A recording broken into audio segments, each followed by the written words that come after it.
আচ্ছা, ভর্তা খেতে কে কে ভালোবাসো একটু জানিও তো। আজ নিয়ে চলে এসেছি ওল ভর্তার এক রেসিপি। তার জন্য ওলকে প্রথমে এইভাবে টুকরো টুকরো করে কেটে নিতে হবে।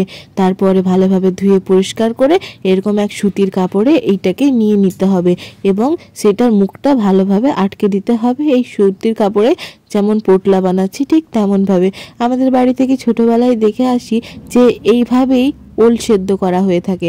হ্যাঁ, ঠিক ধরেছ। এবার এটাকে সেদ্ধ করে নিতে হবে।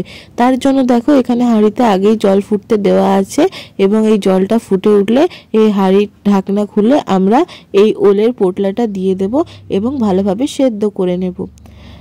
সেদ্ধ হয়ে গেলে এটাকে ঠান্ডা করে মাখতে শুরু করব।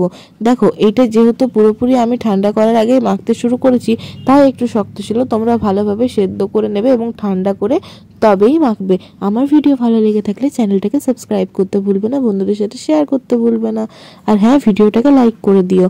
দেখো এরকম বাটা ভর্তা এইসব জিনিস দিয়ে কিন্তু ভাত খেতে ভীষণ ভালো লাগে, তাই না?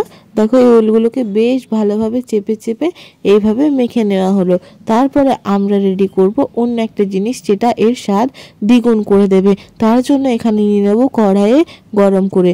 কড়াই গরম হলে এর মধ্যে দিয়ে দেবো সামান্য পরিমাণে সর্ষের তেল। সর্ষের তেল গরম হলে দিয়ে দেবো শুকনো লঙ্কা। ভর্তার স্বাদ তো শুকনো লঙ্কাতেই আসে, কি বলো? তারপরে দিয়ে দেবো এই ভালোভাবে এই লঙ্কাটাকে এপিট ওপিট করে একটু ক্রাঞ্চি করে নেব এবং তেল থেকে সেটা তুলে এই ওলের মধ্যে দিয়ে নেব। আর গরম থাকতে থাকতে এটা মাখতে হবে। তার আগে ওই যে তেলটা ছিল তার মধ্যে দিয়ে দেবো পেঁয়াজ কুচোনো এবং সেটাকে লালচে করে আমরা ভেজে নেব। এটা খালি পেঁয়াজ কুচোনো নেই, এর মধ্যে রয়েছে রসুন কুচিও। তো বেশ ভালোভাবে লালচে করে ভেজে নিতে হবে দুটো জিনিসই। আর রসুনের যাতে কাঁচা গন্ধ না থাকে সেই জিনিসটাও মাথায় রাখতে হবে। দেখো ভেজে নিয়েছি, এবার এটাকে তুলে ওই ওলের মধ্যেই দিয়ে দিতে হবে। সমস্ত আর দিয়ে দিতে হবে ওই তেলও। তারপর দিয়ে দিতে হবে এই স্বাদ মতো লবণ এবং চটকে চটকে খুব ভালোভাবে মেখে নিতে হবে। লঙ্কাটাকেও বেশ এইভাবে গুঁড়ো করে নিতে হবে।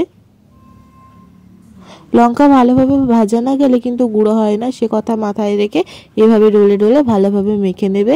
ব্যাস তৈরি হয়ে গেল ওলের ভর্তা। একবার ট্রাই করো আর কমেন্টে জানাও কেমন লাগলো এই রেসিপি। ততক্ষণ অবধি বাই।